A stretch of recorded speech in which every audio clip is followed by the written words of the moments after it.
अब देखिए हम पढ़ेंगे क्या, अलंकार। ठीक है, अलंकार अब हम लोग पढ़ेंगे। ठीक है, इसकी भी परिभाषा एकदम नॉर्मल परिभाषा बताऊंगा और एकदम आसान उदाहरण भी बताऊंगा जो कि आप लोग को समझ में आ जाए और आसानी से याद भी हो जाए, ताकि आप बोर्ड एग्ज़ाम में आसानी से लिख पाएँ। और इसकी पीडीएफ में मैं भी वीडियो में आगे बताऊंगा कि कहाँ से आप लोग को पीडीएफ मिलेगा। तो आपको नोट करने की ज़रूरत नहीं है, आपको पीडीएफ मिल जाएगा, पीडीएफ से भी पढ़ सकते हैं। ठीक है, तो चलिए आगे बढ़ते हैं। देखिए हमारा क्या है, अनुप्रास अलंकार। अनुप्रास अलंकार की परिभाषा क्या होती है, एक ही वर्ड की बार बार आवृत्ति होने पर अनुप्रास अलंकार होता है। अगर कोई शब्द है, अगर वो बार बार आता है तो वहाँ पे क्या हो जाएगा, वो अनुप्रास अलंकार हो जाएगा। उदाहरण देखिए क्या हमारा है, कानन कठिन भयंकर भारी, घोर घाम हिम वारी बयारी। ठीक है, ये हमारा क्या उदाहरण है। यहाँ पे देखिए स्पष्टीकरण भी आप लोग को अलंकार में लिखना पड़ेगा। ठीक है, स्पष्टीकरण में देखिए हम क्या लिखेंगे, इस उदाहरण में क भ घ ब र आदि शब्द एक से अधिक बार आए हैं। देखिए क जो है यहाँ पे भी क है, ठीक है, और यहाँ पे भी क है, तो इसी की वजह से जो है यहाँ पे भी देखिए क है और यहाँ पे भी क है, तो एक से अधिक बार अगर आ गया है तो वो क्या हो जाएगा, अनुप्रास अलंकार हो जाएगा। ठीक है, और चलिए आगे बढ़ते हैं।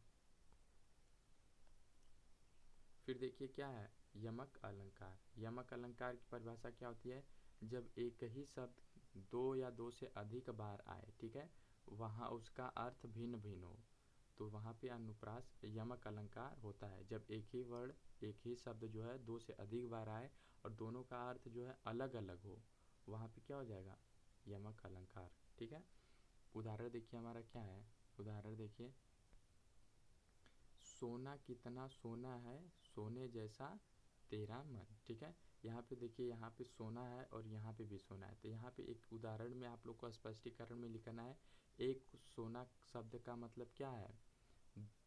देखिए यहाँ पे क्या लिखा है, एक उदाहरण में सोना शब्द दो बार आया है, ठीक है, और एक सोने का मतलब यहाँ पे क्या है, आपको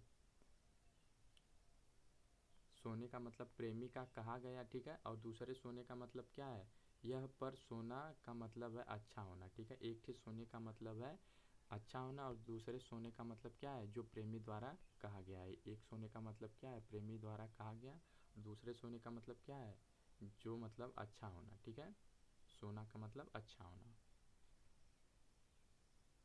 अब चलिए आगे बढ़ते हैं। देखिए हमारा क्या है, उत्प्रेक्षा अलंकार। ठीक है, उत्प्रेक्षा अलंकार किसे कहते हैं, देखिए जहाँ उपमेय में उपमा की संभावना की जाए, ठीक है, वहाँ उत्प्रेक्षा अलंकार होता है। जहाँ उपमेय में अपमान की संभावना की जाए, वहाँ क्या होता है, उत्प्रेक्षा अलंकार होता है। ठीक है, उदाहरण देखिए क्या हमारा, ले चला साथ में तुझे कनक, ज्यों भिक्षुक लेकर स्वर्ण। ये हमारा उदाहरण है। ठीक है, अब स्पष्टीकरण में देखिए आपको क्या लिखना है, यहाँ पर निराला जी कनक की स्वर्ण से संभावना की है। ठीक है, स्वर्ण से संभावना की मतलब सोने से वो कंपेयर किए हैं, तुलना किए हैं। ठीक है, यहाँ पे निराला जी ने सोने से तुलना की है। ठीक है, ये हमारा उत्प्रेक्षा अलंकार हो गया। आगे बढ़ते हैं। आगे देखिए हमारा क्या है, उपमा अलंकार। उपमा अलंकार किसे कहते हैं, जब दो या दो से अलग वस्तुओं में उनके रूप व गुण समान धर्म के कारण तुलना की जाती है, तो वहाँ उपमा अलंकार होता है।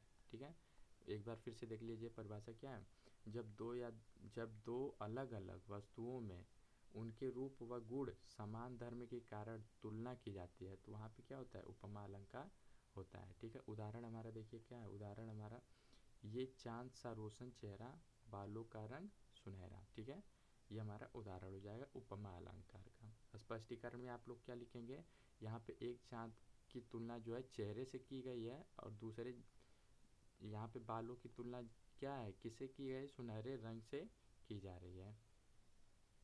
ठीक है, तो ये हमारा हो गया उपमा अलंकार का उदाहरण और परिभाषा। ठीक है, आई होप आप लोग को धीरे धीरे समझ भी आ रहा होगा और याद भी हो रहा होगा।